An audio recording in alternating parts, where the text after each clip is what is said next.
Danny Cooper stood in front of the large metal pod and felt his hands shake. The cold air in the facility made his breath come out in small white clouds. He was 32 years old, and today he would go to sleep for 6 months. At least that was the plan. Dr. Helen Carter walked around the pod one more time. She checked every screen and button with careful eyes. She had been working on this project for 5 years. Danny was her first real test subject. "Are you nervous?" she asked him. Danny nodded. "A little. It's not every day you agree to be frozen like a popsicle." Helen smiled at his joke, but her eyes looked worried. "The systems are all working perfectly. You'll sleep, and when you wake up, it will feel like no time has passed at all, just like a normal night of sleep." Danny wanted to believe her. He had volunteered for this mission because he had nothing left to lose. 3 years ago, his wife and daughter had died in the resource wars. The wars over water and food had taken so many lives. After that, Danny had thrown himself into his work as an engineer. When he heard about the sleep project, he saw it as a way to start over. Maybe when he woke up, the world would be better. Lisa Morgan, a young technician with bright red hair, came over with a data pad. She was only 24 and always seemed excited about the project. She had become Danny's friend over the past few months. "Everything looks good, Danny," she said with a big smile. "I'll be right here when you wake up. I promise. We can get coffee and you can tell me all about your dreams." Danny laughed. "I don't think I'll dream in there." "You never know," Lisa said. She gave him a quick hug. "See you in 6 months." Danny climbed into the pod. The inside was smooth and white. It looked like something from a science fiction movie. He lay down and felt the cold surface against his back. Helen leaned over him and placed sensors on his forehead and chest. "These will monitor your brain and heart," she explained. "If anything goes wrong, the pod will wake you up automatically. You're completely safe." Danny took a deep breath. "Okay, I'm ready." Helen pressed a button and the glass door began to close slowly. Danny watched her face through the glass until the door sealed shut with a soft hiss. Then he heard a gentle humming sound. The air inside the pod grew colder and colder. His eyes felt heavy. He tried to stay awake, but sleep pulled at him like a strong wave. His last thought was of Lisa's smile and her promise to be there when he woke up. Then everything went dark. What Danny didn't know was that something terrible was happening in the world above. The resource wars had grown worse. Countries were falling apart. People were dying by the millions. The facility where Danny slept was deep underground, built to survive almost anything. 2 hours after Danny fell asleep, the alarms began to sound. Helen and her team rushed to their computers. News reports flooded their screens. Nuclear weapons had been launched. Cities were burning. The world was ending. "We need to evacuate," someone shouted. But Helen looked at Danny's pod. The system showed he was stable and sleeping peacefully. "We can't move him now. The transfer would kill him." "Then what do we do?" Lisa asked. Her face was pale with fear. Helen made a quick decision. "We seal the facility. The backup systems will keep him alive. When it's safe, someone will come back for him." The team worked fast. They activated the emergency protocols. Heavy doors slammed shut throughout the facility. The backup generators kicked on. The air filtration systems sealed themselves. The entire complex became a tomb, buried deep under ice and rock. Lisa stood by Danny's pod one last time. Tears ran down her face. "I'm sorry," she whispered to the sleeping man inside. "I'm so sorry I can't keep my promise." Then she ran with the others to the surface. They had only minutes to reach the evacuation shuttles. Behind them, the facility locked itself down completely. Inside his pod, Danny slept on, unaware that the world he knew was dying. The backup systems were designed to last for years. They hummed quietly in the darkness, keeping Danny alive. Days passed. Then weeks. Then months. The 6-month mark came and went. The system that was supposed to wake Danny never activated. Something in the programming had gone wrong during the emergency shutdown. Years turned into decades. Decades turned into centuries. Above ground, the world changed in ways Danny could never imagine. Humanity nearly died out completely. The few survivors struggled to live in the ruins. Then something unexpected happened. Ships came from the stars. Aliens found Earth and saw what humans had done to themselves. Some of the aliens helped. They cleaned the air and water. They gave medicine and technology. Slowly, very slowly, Earth began to heal. But it was a different Earth now. Humans were no longer in charge. They were just one small group among many alien species. The facility where Danny slept was buried under thick ice. Glaciers had formed and melted and formed again over the centuries. The backup systems kept working, drawing power from deep geothermal vents. Danny's body stayed frozen, perfectly preserved. His dreams, if he had any, were locked away in his frozen mind. 273 years passed. In all that time, Danny never knew that everyone he had ever loved was gone. He never knew that humanity had almost ended. He never knew that the universe was much bigger and stranger than anyone in his time had imagined. He just slept, waiting in the cold and dark, while time moved on without him. The drilling machine cut through the ancient ice with a loud grinding sound. The Veirathi excavation team had been working at this site for 3 weeks. They were looking for artifacts from the old human civilization. The humans who lived before the aliens came were a mystery. No one really understood what had happened to them. Genthar watched the drill work from inside the warm control cabin. He was a Veirathi scholar, which meant his kind valued him for his mind, not his fighting ability. His body was covered in a hard shell that shimmered with blue and green colors. His large compound eyes could see in many different directions at once.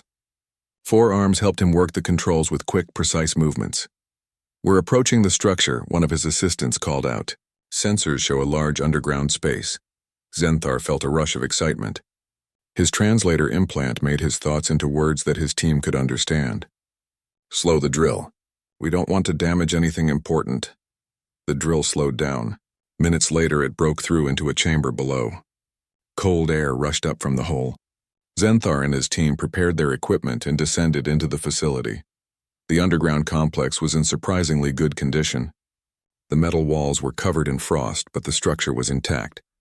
Emergency lights still glowed dimly along the corridors. Genthar couldn't believe it. This place still had power after all these centuries. "Remarkable," he whispered. "The humans built this to last." His team spread out to explore. They found computer terminals, laboratories, and storage rooms. Everything was frozen and silent. Then one of the assistants called out from down a hallway, "Scholar Genthar." "You need to see this." Genthar hurried to where his assistant stood. In a large room there was a single pod. It was bigger than the Veirathi, designed for a human body. Frost covered the glass, but lights blinked on a control panel. "Is it active?" Genthar asked. His assistant checked the readings. "Yes, something is inside and it's alive." Genthar's hearts beat faster. He had 2 hearts like all Veirathi. Both of them pounded with excitement. "Can we open it safely?" "I think so. The pod systems are functional. We just need to override the lock." It took an hour of careful work. Genthar's hands shook as he entered the final command. There was a hiss of escaping air. The frost on the glass began to melt. Through the clearing window, Genthar saw a face. A human face. The pod opened slowly. Warm air pumped in automatically. The human inside began to move. His eyes opened. They were blue and confused. He looked around at the Veirathi team and his mouth fell open. Danny tried to scream, but his throat was too dry. He tried to move, but his muscles wouldn't work. Giant insect creatures surrounded him. Their shells gleamed in the dim light. They made clicking sounds that hurt his ears. "Easy," one of the creatures said. The voice came through some kind of speaker, translated into English. "You are safe. We will not hurt you." Danny's mind couldn't process what he was seeing. Where was Helen? Where was Lisa? Why were there aliens here? This had to be a dream. The cryosleep must be making him hallucinate. Genthar stepped closer. He tried to make his movements slow and calm. "Can you understand me?" "Do you speak English?" Danny managed to nod. His voice came out as a weak croak. Where am I?" "You are still on Earth," Genthar said gently. "But much time has passed." "How long were you supposed to sleep?" 6 months, Danny whispered. Genthar's translator implant couldn't show sadness in human ways, but his voice became softer. "I am very sorry. You have been asleep for much longer than that. 273 years have passed." Danny felt like the world had stopped. 273 years? That was impossible. That couldn't be real. But these aliens were real. The pod was real. Everything felt too solid and clear to be a dream. "Everyone I know," Danny started to say. "Gone." Genthar finished quietly. "I am truly sorry. The world changed while you slept." The Veirathi helped Danny out of the pod. His legs were weak and he nearly fell. They caught him with their strange arms and supported him, They gave him water and some kind of food paste that tasted terrible but gave him energy. Over the next few hours, Zenthar explained everything. He told Danny about the wars that destroyed most of humanity. He told him about the aliens finding Earth. He told him about how humans now lived on many different worlds, but there were not very many of them left. They were a small species in a very big galaxy. Danny listened and felt numb. It was too much to understand. His wife and daughter had been dead for almost 3 centuries. Lisa, Helen, everyone he knew was dust. The world he remembered was gone. What happens to me now? He asked. Zenthar thought carefully. You are the first human we have found from before the contact. You are very important. Scientists and historians will want to study you and learn from you. Study me? Danny didn't like the sound of that. Like some kind of animal? No, Zenthar said quickly. I apologize. That was poor word choice. I mean, they will want to talk to you. Learn about your time. You are a living piece of history. Danny looked down at his hands. They were his hands, but everything else was different.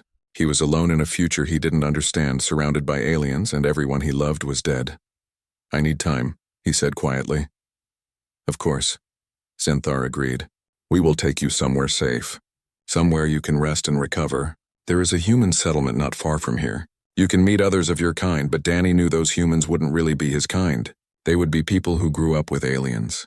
People who never knew the Earth he remembered. He was truly alone. As the Veyrathi prepared to take him to the surface, Danny looked back at the pod one last time. It had been his coffin and his salvation. Now he had to face a future he never asked for. He had survived, but he wasn't sure if that was a blessing or a curse. The journey to the Veyrathi homeworld took 2 weeks. Danny spent most of that time staring out the window of the ship, watching stars blur past. The ship moved faster than light, something that shouldn't be possible according to the physics he knew. But clearly many things had changed. Kevin Price was the human assigned to help Danny adjust. He was a tall man with dark skin and kind eyes. His family had lived among the Veyrathi for 3 generations. To Danny, Kevin seemed too comfortable with the aliens. He talked to them like old friends and didn't seem bothered by their appearance. I know this is hard, Kevin said one day as they sat in the ship's common area. I can't imagine waking up and finding out centuries have passed. But the Veyrathi are good people. Well, good beings. They saved humanity when we were dying out. Danny nodded but didn't say much. He was tired of talking about his feelings. Everyone wanted to know how he felt. The truth was he didn't know. Everything felt distant and unreal. Why does their queen want to see me? Danny asked. I'm just an engineer who slept too long. Kevin hesitated. The queen is interested in old Earth, in what humans used to be like. Modern humans like me, we've adapted to living with other species. We're peaceful and educated, but stories about pre-contact humans describe something different. Warriors, survivors, people who fought against impossible odds. We weren't warriors, Danny said. We were just people trying to live.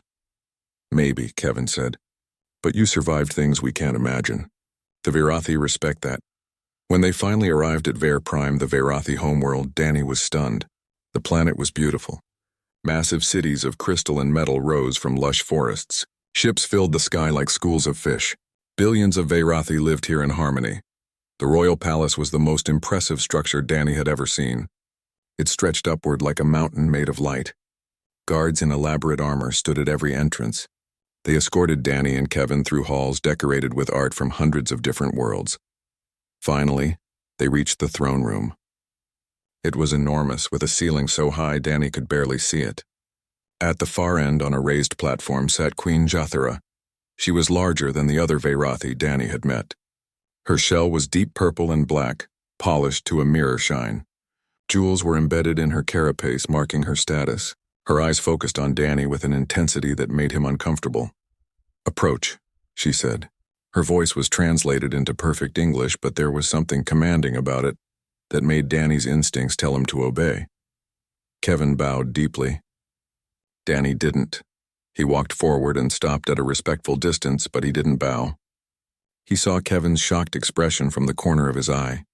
Jathara tilted her head, studying him. You do not bow to your queen? You're not my queen, Danny said calmly. I mean no disrespect, but I'm not one of your subjects. The room went silent. Guards shifted nervously. Kevin looked like he might faint. but Jathera made a sound that the translator called laughter. Interesting, she said. Kevin, leave us. I wish to speak with this human alone. Your Majesty, I don't think... Kevin started. Now, Jathera said firmly. Kevin bowed again and left quickly. The guards stayed, but they moved back to give the Queen and Danny privacy. What is your name? Jathera asked. Danny Cooper.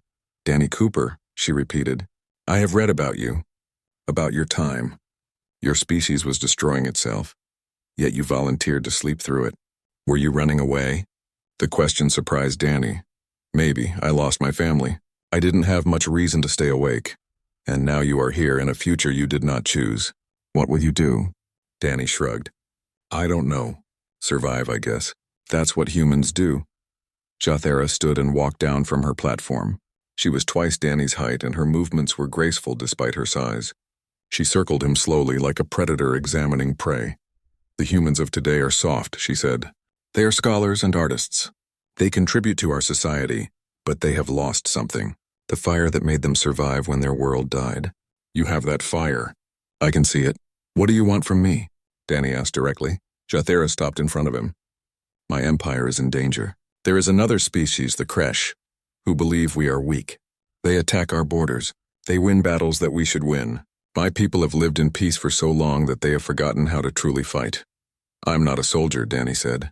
No, but you are a survivor. You come from a time when humans had to fight for everything. I need that perspective. I need someone who understands what it means to face extinction and refuse to surrender. Danny was quiet for a moment. You want me to teach your people how to be more like old humans? More violent? Not violent, Jathera corrected. Determined. Willing to make hard choices. My military commanders think only of honor and proper tactics. Sometimes survival requires ugly solutions. And what do I get in return? Danny asked. Jathera's eyes seemed to shine. Purpose. A place in this new world. You are alone, Danny Cooper. Everyone you knew is gone. You can spend the rest of your life being studied by scientists, or you can help me save my people. In return, I will give you a position of honor. You will be my consort and advisor. Danny almost laughed. Your consort? You want to marry me? Not in the romantic sense that humans understand, Jathera said. Among my people, a consort is a partner in rule, someone who stands beside the queen and offers counsel. It is a position of great power and respect. Why me? Why not someone else? Because you are the only one who truly understands loss and survival. Because you will tell me the truth, not what I want to hear. Because you are not afraid of me. Danny thought about it. He could refuse and live a quiet life somewhere, always feeling out of place. Or he could accept and at least try to make a difference. Maybe help prevent other species from destroying themselves the way humans almost had. I want to be useful, Danny said finally. If I agree, I'm not going to be some decoration. I'll do real work. I would expect nothing less, Jathera said. Then I accept. Jathera made a gesture that her translator said meant satisfaction. Good, we have much work to do, Danny Cooper. The Kresh will not wait for us to prepare, but I believe together we can show my people what they have forgotten. As Danny stood in that alien throne room making a deal with an insect queen, he realized something. He had survived for a reason. Not the reason he expected, but perhaps the reason he needed. The universe had taken everything from him, but it was also giving him a chance to matter again. He would take that chance. What else did he have to lose? Danny spent his first week on Vair Prime reading military reports. The information was overwhelming. The Vairathi Empire controlled hundreds of worlds. Their technology was far beyond what humans had achieved in his time. Yet they were losing battles against the Kresh Dominion. The Kresh were different from the Vairathi. They didn't think as individuals. They shared one mind across millions of bodies. When one Kresh died, the others learned from it instantly. They valued strength above everything else and saw the Vairathi as weak prey. Danny sat in a room filled with holographic displays. Battle maps floated in the air, showing losses at the border. Kevin had left him alone with all this data. Danny's engineer mind tried to make sense of it all. The problem was obvious. The Vairathi fought by the rules. They used standard tactics and avoided excessive casualties. They tried to win battles cleanly and honorably. The Kresh didn't care about honor. They threw bodies at problems until the problems went away. You have been here for 6 hours, Jathera's voice said behind him. Danny didn't turn around. Your people are fighting the wrong war. They're trying to be civilized against an enemy that doesn't understand civilization. Jathara moved closer. Explain. Danny pointed at one of the battle reports. Here, Station Theta. Your commander had the stronger position, better weapons, better shields. But the crash just kept coming. They crashed ships into the station until the shields fell. Your commander retreated to preserve lives. The crash won. Retreating was the right choice, Jathara said. Those lives were valuable. Maybe, Danny said. But now the crash control that station. They'll use it to launch more attacks. More of your people will die in the long run. Sometimes you have to be willing to take casualties to win. That is a dark way of thinking. Danny finally looked at her. It's human thinking. My people fought wars for thousands of years. We got good at it. I'm not saying your people need to be monsters. I'm saying they need to be willing to do whatever it takes to survive. Jathara was quiet for a long moment. Show me what you mean.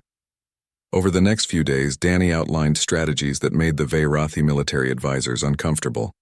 He suggested using automated drones as suicide weapons. He proposed ambushes and traps instead of honorable engagements. He recommended targeting Kresh supply lines instead of fighting fair battles. General Karthan was the most vocal opponent. He was a high-ranking military commander with dozens of successful campaigns in his past. His shell was scarred from battle, and he wore his scars with pride. These tactics are beneath us, Karthan said during a war council. We are not savages. We do not hide and strike from shadows. We face our enemies with honor. Honor doesn't matter when you're dead, Danny replied. The Kresh don't care about your honor. They care about winning. And what would you know of real battle? Karthan challenged. You are a human who slept through your own species' wars. You have never commanded soldiers. You have never faced death in combat. Danny felt anger rise in his chest. You're right. I never fought in a war, but I lived through the aftermath. I saw what happened when people cared more about doing things the right way than about surviving. My entire civilization nearly died because we couldn't adapt fast enough. Don't make the same mistake. Jathara raised one of her limbs, calling for silence. General Karthan, I understand your concerns, but Danny's perspective is exactly why I brought him here. We will test his strategies. If they fail, we return to our traditional methods. Karthan bowed, but Danny could see he was not happy. The test came at Frontier Station Theta, the same station that had fallen to the Kresh months before. Intelligence showed the Kresh were using it as a staging ground for attacks deeper into Vairathi space. A fleet was assembled to retake the station. Danny insisted on going along as an observer. Jathara didn't like it, but she agreed. They traveled to the frontier on her personal ship, accompanied by a battle fleet. The fleet commander was a younger officer named Shenkor. Unlike Karthan, Shenkor was willing to try new ideas. He listened carefully as Danny explained the plan. The Kresh expect a direct assault, Danny said. They'll mass their forces to meet your fleet. Instead, we use the station's own systems against them. How? Shenkor asked. The station has industrial fabricators, right? They make ships and equipment? Yes, but the Kresh control them now. Not the controls, Danny said with a slight smile. The output. We hack into the system and order the fabricators to build something special. Escape pods. Thousands of them? But we fill them with explosives instead of people. Shenkor's eyes widened. The Kresh will think we are evacuating the station. They will try to capture the pods to take prisoners. Exactly, Danny said. And when they get close, we detonate them all at once. It was a cruel trick. Danny knew that. In his time, it would have been called a war crime. But the Kresh weren't human. They didn't take prisoners to interrogate them. They absorbed them into their hive mind. Death was the same to them whether it came from a weapon or a trap. The plan was executed with precision. The Vairathi fleet approached the station and engaged the Kresh forces. The battle seemed to go poorly. Vairathi ships took damage and began to retreat. The fabricators on the station started producing escape pods. Thousands of them launched from the station, fleeing in all directions. The Kresh did exactly what Danny predicted. They broke formation to chase the pods. Their ships surrounded the fleeing craft, ready to capture them. Danny watched from the command deck of Jathara's ship. His finger hovered over the detonation switch. Now, Jathara said quietly. Danny pressed the button. The space around Station Theta lit up like a new sun. Thousands of explosions tore through the Kresh fleet. Ships were destroyed instantly. Others were crippled and left drifting. In less than a minute, the Kresh had lost more than half their forces.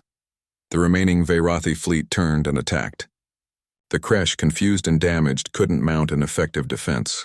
Within an hour, the station was retaken. Veyrathi casualties were minimal. The bridge crew cheered. Shenkor clasped Danny's shoulder with one of his limbs. "You did it. Your strategy worked?" But Danny didn't feel like celebrating. He watched the debris field where thousands of Kresh had died. Yes, they were the enemy. Yes, they would have killed Veyrathi without hesitation. But Danny had just killed them with a trick. A lie. It felt dirty.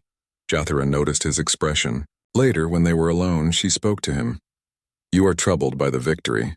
I'm troubled by the method," Danny admitted. "In my time, we had rules about war. We tried to be better than our enemies. What I did today wasn't better. It was just effective. War is never clean," Jathara said. "But you saved thousands of Veyrathi lives today. The Kresh would have shown no mercy." "I know," Danny said. "That's what bothers me. I'm good at this. I'm good at finding ways to kill efficiently. What does that say about me?" Jathara moved closer. "It says you understand survival. There is no shame in that. You did what was necessary. That is all any of us can do." News of the victory spread quickly through the Empire. Some praised Danny's brilliant strategy. Others condemned it as barbaric. General Carthan remained silent, but Danny knew the old warrior was watching him closely. More importantly, the Kresh noticed. For the first time, they had been outsmarted. They had lost a major battle not through superior strength, but through deception. The hive mind of the Kresh began to reassess the Veyrathi Empire. Perhaps these aliens were not as weak as they appeared. Danny stood on the observation deck of Jathara's ship and looked out at the stars. He thought about the man he used to be, a simple engineer who wanted to help humanity reach the stars. Now he was a weapon, teaching an alien empire how to fight dirty. But maybe that was okay. Maybe the universe needed people who were willing to do ugly things to protect the innocent. Maybe he could live with being that person as long as he remembered why he was doing it. Jathara joined him at the window. They stood in silence for a while, an unlikely pair united by necessity and growing respect. "The Kresh will come again," she said finally. "This was just one battle." "I know," Danny replied. "But now they know you can fight back. That's a start. Will it be enough?" Danny thought about that. "I don't know, but we'll figure it out. That's what survivors do." In the darkness of space, the future remained uncertain, but for the first time since waking up in this strange new world, Danny felt like he had found his purpose. The message from the Kresh Overlord arrived 3 months after the victory at Station Theta. It was broadcast across all Veyrathi channels so everyone could hear it. The voice was harsh and mechanical, translated from the hive mind's collective consciousness. "Veyrathi Empire, you have shown cleverness in battle, but cleverness will not save you. Surrender now or we will demonstrate true strength. We will begin with your colony world New Haven. Every living being there will be absorbed into the Kresh. This is your final warning." Danny watched the message with Jathara in the war room. New Haven was home to over 300,000 beings. Humans and Veyrathi lived there together. It was one of the few places where the two species had built a real community. "How long before they attack?" Danny asked. "Intelligence suggests they have assembled a massive fleet," General Carthan reported. He had joined the War Council regularly since Station Theta. "They will reach New Haven in 4 days. Our nearest battle fleet cannot arrive in time to defend it." The room fell silent. The implications were clear. New Haven would fall, and there was nothing they could do about it. "We must negotiate," one of the civilian advisors said. "If we surrender, perhaps the Kresh will spare the colony." "They won't," Danny said flatly. "The Kresh don't negotiate. They only understand strength. This ultimatum is just for show. They'll attack regardless of what we do." "Then what do you suggest?" Carthan asked. There was no hostility in his voice now. The general had learned to respect Danny's insights. Danny had been thinking about this problem for weeks. He knew the Kresh would eventually make a move like this. "We evacuate New Haven, get everyone off the planet. Then we turn the colony itself into a weapon." "Explain," Jathara commanded. Danny pulled up a holographic display of New Haven. "The colony has a massive power core. It generates energy for the entire settlement.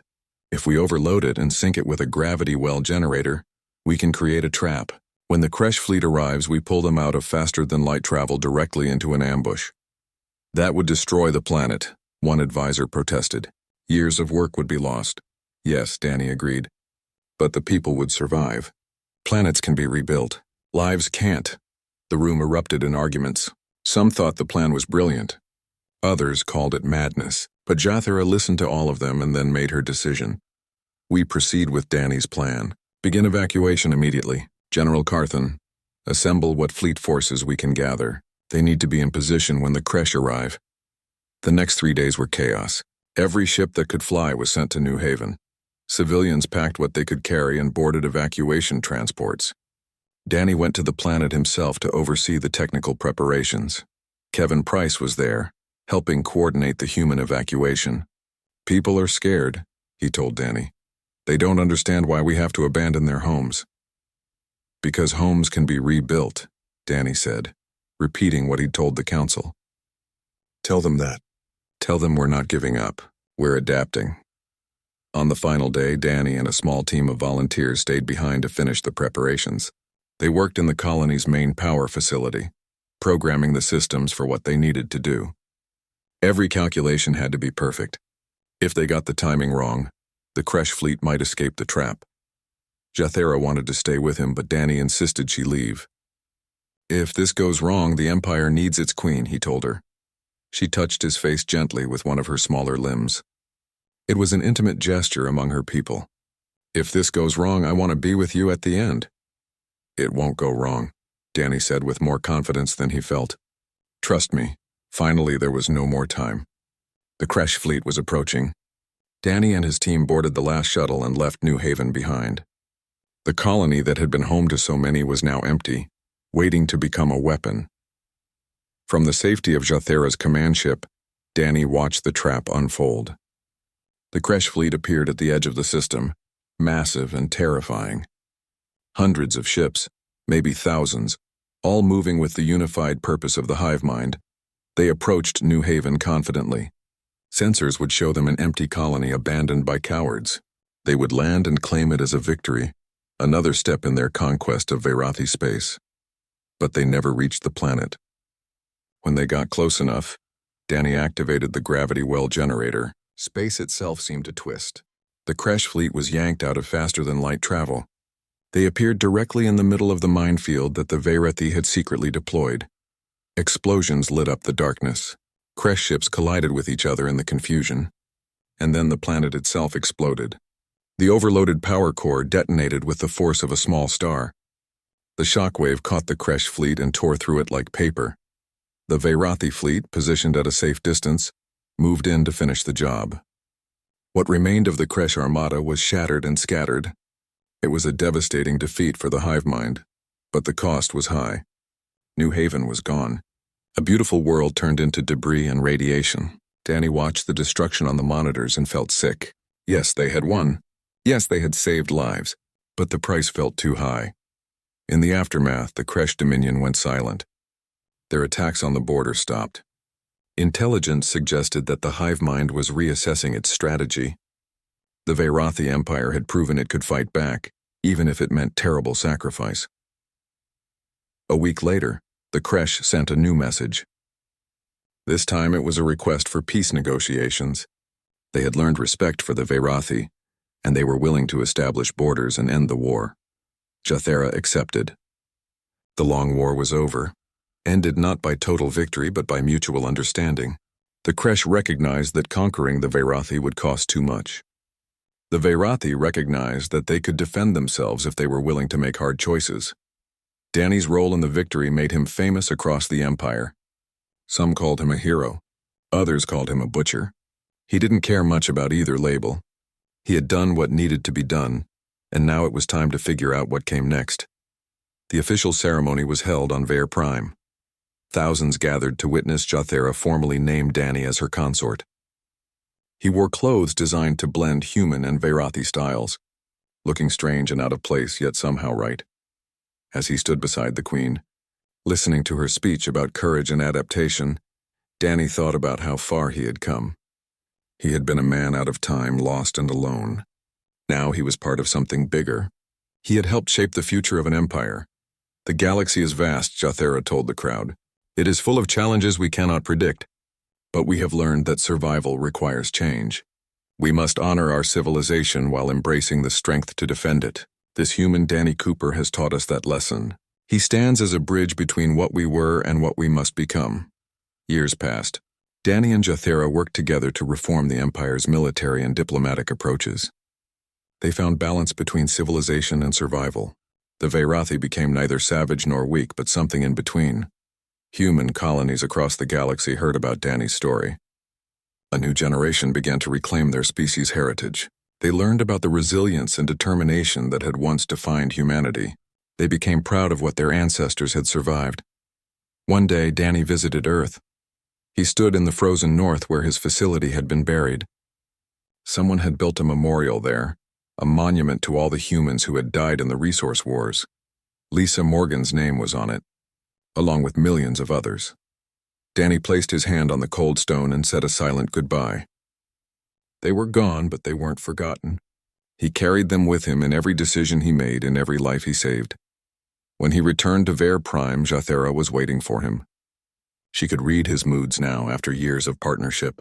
She knew when he needed comfort and when he needed silence. "Do you regret it?" she asked. "The path that brought you here?" Danny thought about that. "No, I wish things had been different. I wish my family had lived. I wish Earth hadn't nearly died. But I can't change the past. I can only work with the present and hope for a better future." "That is wisdom," Jathera said.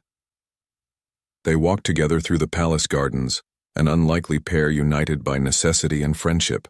Around them, the Empire thrived, stronger for having learned the lessons Danny brought from humanity's darkest times.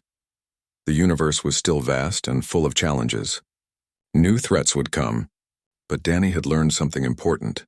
Survival wasn't about being the strongest or the smartest. It was about being willing to adapt, to learn, and to never surrender even when everything seemed lost. He had slept in isolation and awoken chosen by an alien queen. It wasn't the future he would have chosen for himself, but it was a future worth living, and that was enough.